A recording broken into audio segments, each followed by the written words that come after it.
Most of the luxuries and many of the so-called comforts of life are not only not indispensable, but positive hindrances to the elevation of mankind. With respect to luxuries and comforts, the wisest have ever lived a more simple and meager life than the poor. Henry David Thoreau. Can we be happier by consuming less? Well, many philosophers argued that a simple life is much more fulfilling than being immersed in luxury. By consuming less, we save money, we save energy, and we also save the most valuable asset we have as human beings, which is time. This not only allows us to experience the joys of simplicity, it's also an act of rebellion against our consumerist society. Let's talk about this.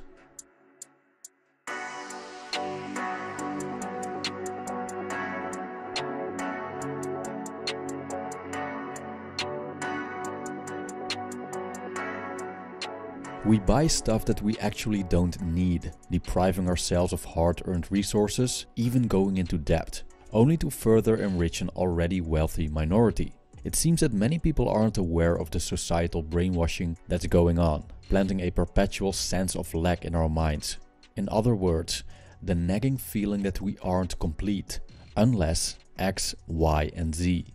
Even though the consumerist society reigns supreme in all corners of the world, the human tendency to purchase more than needed has been subject to criticism for many ages. Henry David Thoreau was an American philosopher who, at one point, began to pursue a simple and self-sufficient life by retreating into the woods near Walden Pond.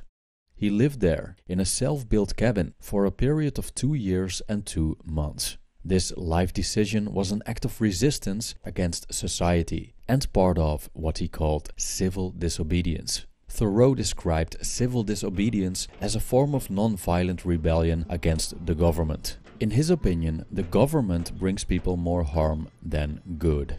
In his seclusion, he wrote his masterpiece Walden, in which he, among other things, describes the joys of a simple life in the midst of nature and how he manages to survive with very little.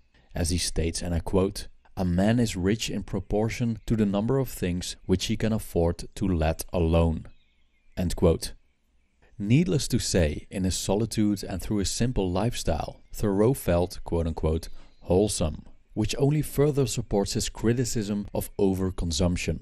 Admittingly, we need to consume to some extent. Some things are necessary, like food and shelter, but these are relatively easy to obtain and easy to satisfy. I quote Epicurus on this one. "The wealth required by nature is limited and is easy to procure, but the wealth required by vain ideals extends to infinity." End quote. So what then drives people to work overtime in jobs that they don't like, so they can buy more than they actually need? Well, most people are easily influenced by their environment, trends, fashion, a guy's name on their underwear. Even though we don't need those things, companies repeatedly succeed to convince us otherwise. We can feel utterly content in one moment, but experience a sense of lack in the next, because of the many voices that tell us that we need this and that, just to conform to the rest of the herd. Or even worse, just so that people won't look down on us and ignore us. I quote Stoic philosopher Seneca, "What fools these mortals be! They allow the cheapest and most useless things, which can easily be replaced, to be charged in the reckoning after they have acquired them. But they never regard themselves as in debt when they have received some of that precious commodity, time. And yet, time is the one loan which even a grateful recipient cannot repay." End quote. Time is our most valuable asset, and it's running out as we speak. We can exchange time for money, but we cannot exchange money for time. Yet we waste our lives in the pursuit of keeping up with the Joneses, or as Fight Club's main character Tyler Durden states, "Working jobs we hate so we can buy shit we don't need." The consequence, and I paraphrase Durden here, is that the stuff you own ends up owning you. It becomes a burden, a dead weight, something that costs us more than it brings us. So what does it bring us? Status, respect, praise, short-term pleasure? These things are completely beyond our control and unnecessary for experiencing contentment. Now, the voices that tell us to consume aren't really the problem. These are external forces that are not up to us. The problem lies in us allowing ourselves to be manipulated. The root of this weakness lies in fear. Alain de Botton describes a phenomenon of modern society called status anxiety as, and I quote, "the constant tension or fear of being perceived as unsuccessful by society in materialistic terms." End quote. So what's the solution? First of all, I would say care less about what other people think. Friends that only accept you because of your status and material success aren't really friends. And there's nothing to be gained by impressing people that you don't even know just for the sake of impressing them.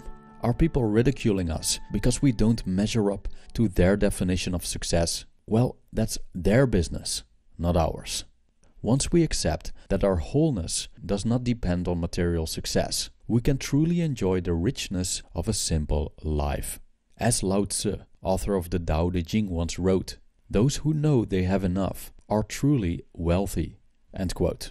A simple life doesn't mean that we should ascetically renounce everything material. Besides the basic necessities, there is value in things that serve us in the practical sense.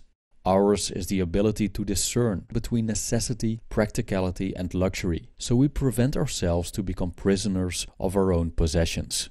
Being content with little is the ultimate civil disobedience in modern times. It loosens the grip that society has over us by not needing what they have to offer in exchange for our time and labor. By owning and needing less, our existence becomes less complicated and less stressful. A life of simplicity grants us the space to truly enjoy the time that's given to us, to spend our time on what we deem as important, and to be in the moment, which doesn't require anything more than our attention. As Thoreau states, and I quote, "Our life is frittered away by detail. Simplify, simplify." Thank you for watching.